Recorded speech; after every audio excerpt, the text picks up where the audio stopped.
안녕하세요. 오늘은 일본 근현대 문학의 거장이자 노벨 문학상 수상 작가인 오에 겐자부로의 대표작 사육에 대해 함께 살펴보겠습니다. 1958년 발표된 이 작품은 태평양 전쟁 말기를 배경으로 한 산간 마을에 추락한 미국 흑인 병사와 마을 주민들의 갈등을 어린 소년의 시선으로 함께 그려낸 작품입니다. 전쟁의 폭력성과 인간 내면의 이중성, 그리고 공동체의 배제 문화를 섬세하게 드러낸 이 작품은 오늘날에도 여전히 중요한 메시지를 전하고 있습니다. 오에 겐자부로는 1935년 1월 31일 일본 에히메현의 한 마을에서 태어났습니다.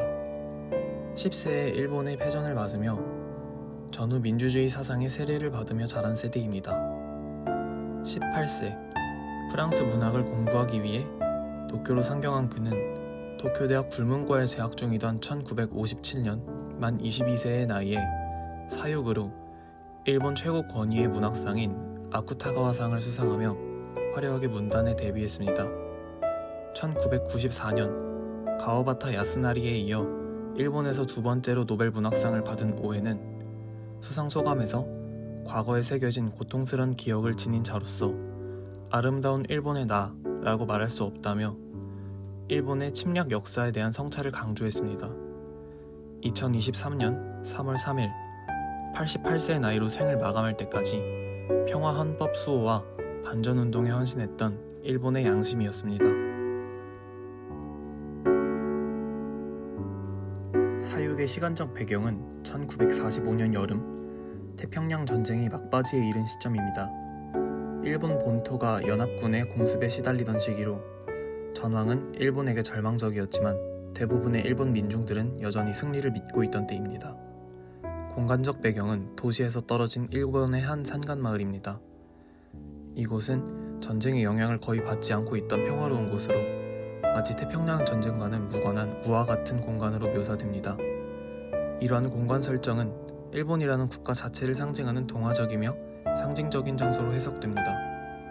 주인공 가족이 거주하는 곳은 마을 중앙에 있는 공동창고로 과거 양잠장으로 사용되었던 곳입니다. 아버지는 포수로서 사냥한 짐승들의 가죽을 읍내에 팔아 생계를 유지하고 있으며 어머니는 부재한 상황에서 아버지와 두 아들만이 살고 있습니다.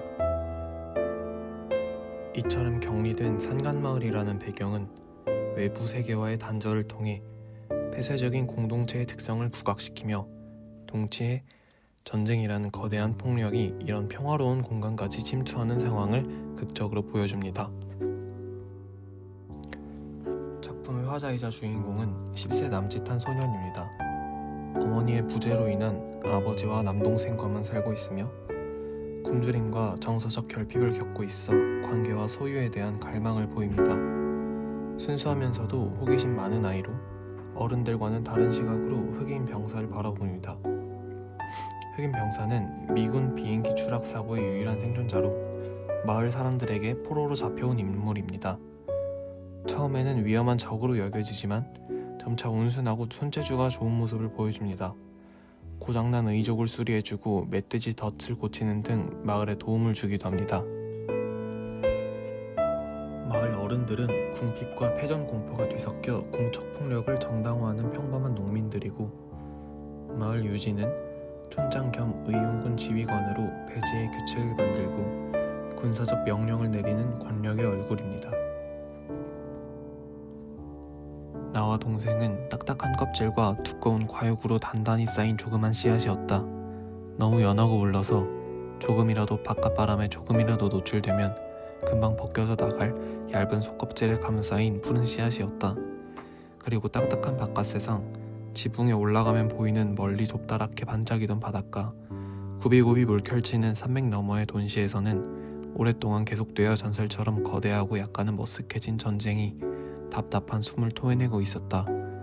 그러나 우리에게 있어서 전쟁이란 마을 젊은이들의 부재와 가끔씩 집배원이 가져다주는 전사 통지서에 지나지 않았다.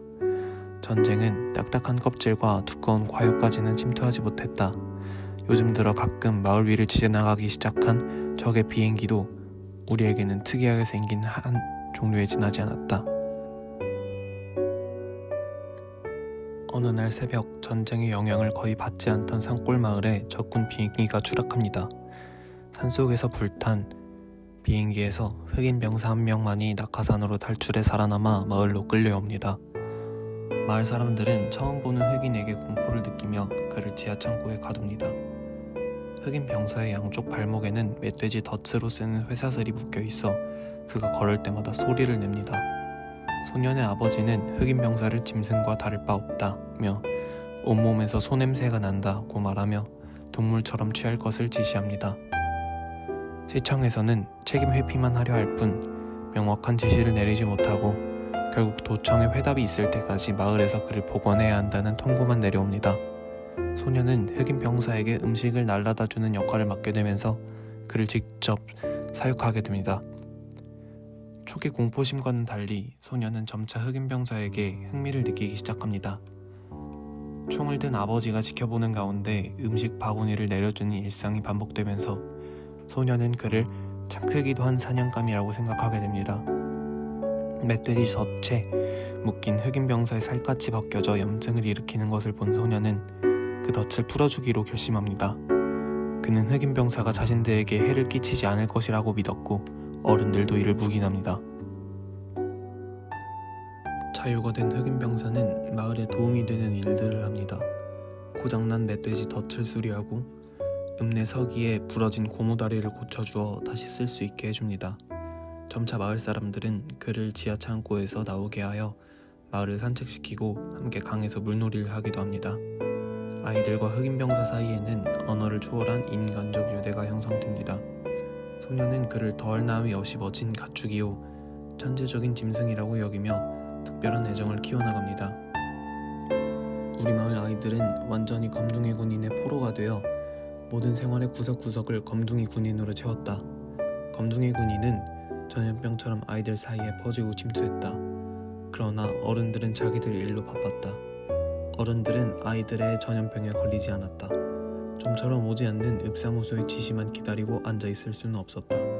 검둥이 군인의 감시 역할을 맡은 아버지조차 다시 사냥을 나가기 시작하자 지하 창고에서 생활하는 검둥이 군인은 거의 아무 보류 조건 없이 아이들의 일상을 차지하게 되었다. 그러나 이런 평화로운 관계는 오래가지 못합니다. 마을 사람들의 손으로 흑인 병사를 끌고 시청에 오라는 지시가 내려진 것입니다.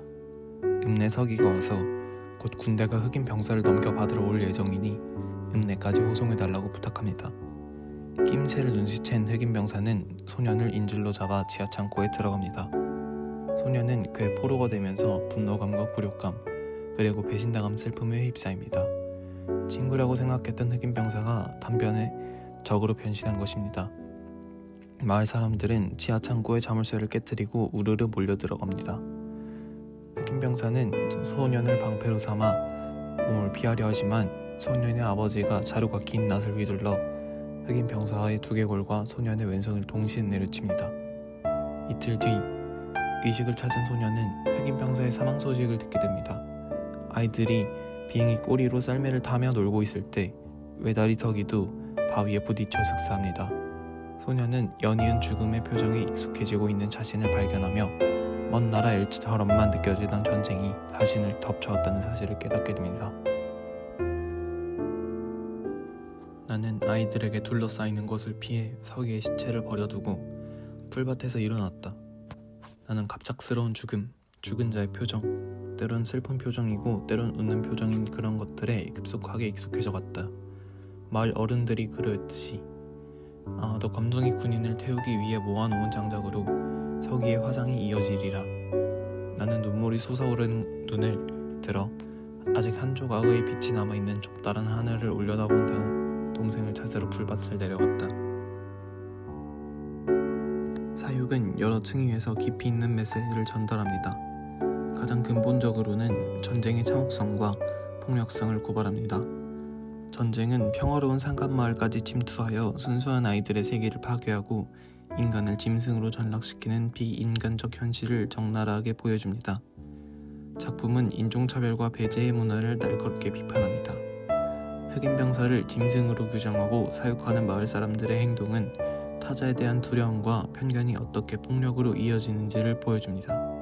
이는 현재 우리 사회의 다문화 갈등과 외국인 노동자에 대한 차별 문제와도 직결됩니다. 공동체의 이중성도 중요한 주제입니다. 마을 공동체는 위기 상황에서 외부자를 배제하고 폭력을 행사함으로써 자신들의 안전을 도모하려 합니다. 이는 동일성을 기준으로 소수를 구분하고 주변화하는 현대사회의 배제 메커니즘과 같은 맥락입니다. 특히 주목할 점은 어른과 아이의 대조적 관점입니다. 순수한 아이들은 흑인 병사와 인간적 교감을 나누지만 어른들은 국가와 사회의 논리에 따라 그를 제거해야 할 대상으로 봅니다. 이는 사회적 편견이 학습되는 과정을 보여주며 교육의 중요성을 시사합니다. 전쟁법과 민간인 보호 문제도 다루어집니다. 작품 속 흑인 병사는 포로로서 보호받아야 할 존재이지만 마을 사람들은 이를 무시하고 폭력을 행사합니다. 이는 전시에도 지켜져야 할 인도적 원칙의 중요성을 환기시킵니다. 소년의 성장서사는 개인적 차원에서 전쟁의 의미를 성찰하게 합니다. 순수함을 잃고 현실의 잔혹함을 직면하는 소년의 모습은 전쟁이 개인에게 미치는 정신적 상처를 상징적으로 보여줍니다. 현대적 관점에서 이 작품은 혐오와 차별의 위험성을 경고합니다. 타자에 대한 혐오와 차별은 인종적, 성적 차이를 포함해 미시적인 차이를 지닌 우리가 함께 사는 일을 점점 어렵게 만들기 때문입니다. 마지막으로 사육은 기억과 성찰의 중요성을 강조합니다. 오에 겐자보로가 평생 주장했듯이 과거에 새겨진 고통스러운 기억을 지닌 자로서 우리는 전쟁의 참상을 기억하고 평화를 지켜나가야 할 의무가 있습니다. 이는 현재에도 여전히 유효한 메시지로 평화로운 공존을 위해 끊임없는 노력이 필요함을 일깨워줍니다. 지금까지 오에 겐자보로의 사육을 함께 살펴보았습니다. 이 작품은 단순한 전쟁 소설을 넘어 인간의 본성과 사회의 모순, 그리고 평화의 소중함을 깊이 있게 성찰하는 작품이었습니다. 오늘날에도 여전히 세계 곳곳에서 벌어지는 갈등과 차별의 현실 속에서 사육이 던지는 메시지는 더욱 절실하게 다가옵니다. 이 작품을 통해 우리 모두가 평화로운 공존을 위한 성찰의 시간을 가질 수 있기를 바랍니다. 감사합니다.